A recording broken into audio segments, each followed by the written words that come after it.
None यानी ईसाई धर्म में एक ऐसी महिला जो प्रभु की सेवा के लिए खुद को समर्पित करती है। सादा जीवन, तपस्या और प्रार्थना। लेकिन अगर वही नन मौत के बाद भी चैन न पाए, अगर वह खुद शैतान का रूप बन जाए, तो कहते हैं दुनिया की सबसे खतरनाक आत्माओं में से एक है वेलाक। ये एक दुष्ट आत्मा है जो नन के रूप में लोगों के सामने आती है। मासूम दिखती है लेकिन अंदर से शुद्ध दानव है। कहानी नन का श्राप। स्थान Saint Mary convent church, Shimla से 20 किलोमीटर दूर एक वीरान जंगल में। साल 1984। लेकिन बुराई का असर आज भी जिंदा है। राज, रिमी और सौरभ तीनों कॉलेज स्टूडेंट्स थे। हॉरर व्लॉगिंग उनका पैशन बन गया था। यूट्यूब पर उनका चैनल था अंधेरे की कहानियां। लोग उन्हें अर्बन एक्सप्लोरर कहते थे। एक दिन उन्हें एक रहस्यमयी मेल आया। अगर सच्चे हो तो शिमला के पास सेंट मैरी चर्च में जाओ। वहां 40 साल से एक नन की आत्मा भटक रही है। पर याद रखना, वो किसी को जिंदा नहीं छोड़ती। वे तीनों उत्साहित हो उठे। उन्हें यही तो चाहिए था, डर, रहस्य और असली हॉरर। जब वे गांव के पास पहुंचे तो एक बूढ़ी औरत ने उन्हें रास्ते में रोका। बच्चों, वहां मत जाओ। वो जगह अब चर्च नहीं, नरक है। राज ने हंसते हुए कहा, डर तो हमें नहीं लगता अम्मा। ये सब कहानियां बस एडवेंचर है हमारे लिए। बुजुर्ग औरत ने उनकी तरफ देखा और धीरे से बुदबुदाई, वो सिर्फ गुनहगारों को नहीं मारती, मासूमों को भी नहीं छोड़ती। चर्च एक वीरान टूटी फूटी इमारत थी। खिड़कियां टूटी हुई थी और दरवाजे पर लैटिन में लिखा था डोमस डेमोनियम, यानी यह शैतान का घर है।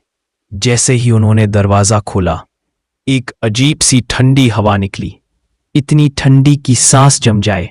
उनके कैमरे चालू थे, हर चीज रिकॉर्ड हो रही थी। अंदर जाते ही घंटी बजी, बिना किसी के। टुन टुन टुन। चर्च की लाइब्रेरी में उन्हें एक पुरानी डायरी मिली, सिस्टर मरिया की डायरी।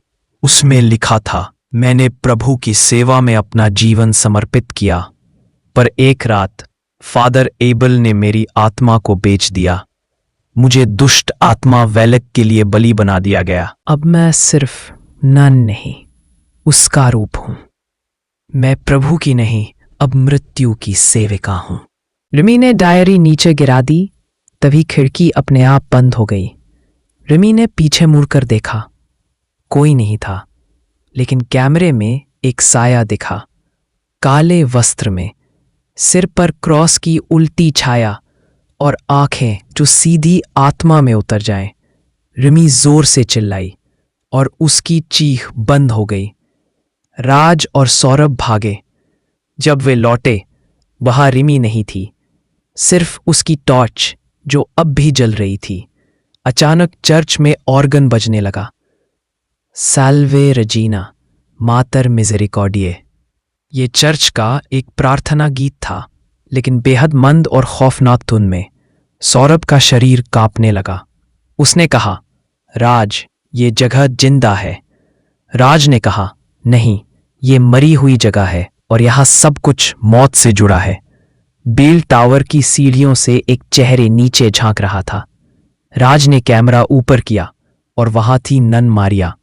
उसका चेहरा झुलसा हुआ, होंठ सिले हुए और आंखों से खून टपक रहा था। सौरभ जैसे सम्मोहित हो गया।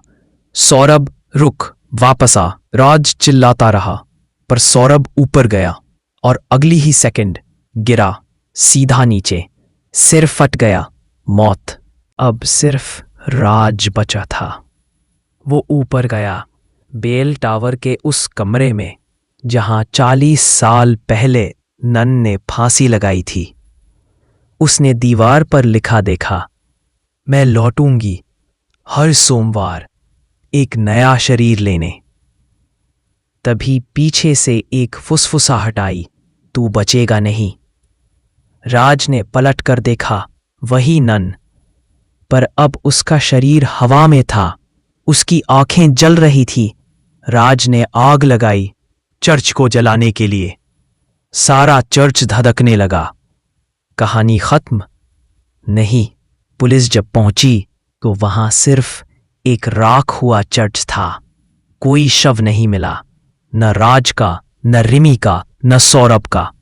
सिर्फ एक चीज मिली, एक कैमरा, और उसमें रिकॉर्ड एक आखिरी वाक्य। जो भी ये वीडियो देख रहा है, मत जाना उस चर्च में। वो अब भी यहीं है, वो अब मुझे नहीं तुम्हें ढूंढ रही है। चेतावनी, अगर आपको कभी YouTube पर वीडियो दिखे नन का श्राप रियल फुटेज, तो मत देखना, या फिर अगला नाम तुम्हारा हो सकता है।